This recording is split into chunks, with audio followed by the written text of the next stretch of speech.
రాష్ట్రంలో ప్రజాపాలన విజయోత్సవాలు ఆ తర్వాత ఒకరోజు అసెంబ్లీ నిర్వహించి కాంగ్రెస్ నేతలు రెస్ట్ తీసుకుంటున్నారని విమర్శించారు బీజేపీ రాష్ట్ర ప్రధాన కార్యదర్శి కాసం వెంకటేశ్వర్లు.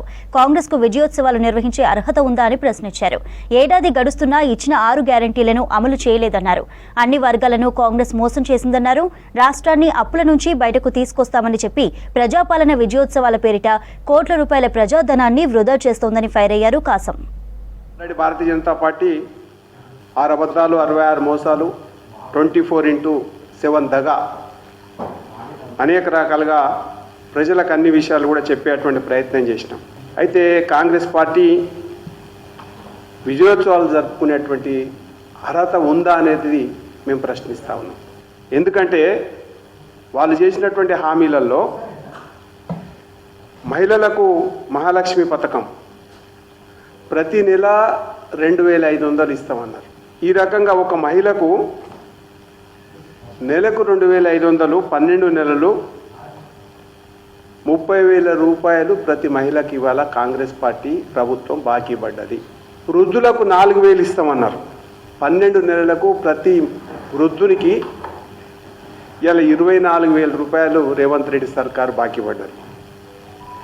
నిరుద్యోగ భృతి ప్రతి యువకునికి 4,000 రూపాయల అర్హత కలిగిన వాళ్ళకి ఇస్తామని చెప్పేశారు.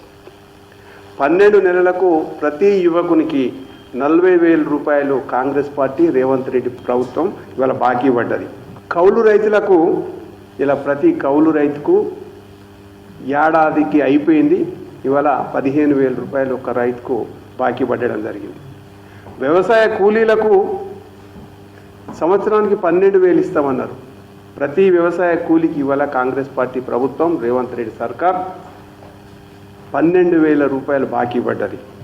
తెలంగాణ తొలిదశ ఉద్యమ అమరవీరులకు, మలిదశ ఉద్యమ అమరవీరులకు, తల్లికి, తండ్రికి, భార్యకు అది 25,000 రూపాయలు. అంటే ఇవాళ 12 నెలలకు 3 లక్షల రూపాయలు ఇప్పటికీ బాకీ పడ్డటువంటి విషయం కాంగ్రెస్ పార్టీ ప్రభుత్వంది, రేవంత్ రెడ్డి సర్కార్. ప్రతి చదువుకునేటువంటి విద్యార్థినికి స్కూటీ ఇస్తామన్నారు. ఆ స్కూటీ ఖర్చు ఇలా 80,000 నుంచి 1,00,000 రూపాయలు దాకా ఉంది. చదువుకునే ప్రతి యువతికి ఇవాళ కాంగ్రెస్ పార్టీ రేవంత్ రెడ్డి సర్కార్ సుమారుగా 90,000 రూపాయలు ప్రతి ఒక్కరికి బాకీ పడ్డది. ఈ రకంగా ప్రతి వర్గాన్ని మోసం చేసినటువంటి, దగా చేసినటువంటి ప్రభుత్వం ఏదైనా ఉందంటే అది రేవంత్ రెడ్డి గారి సర్కారు, కాంగ్రెస్ పార్టీ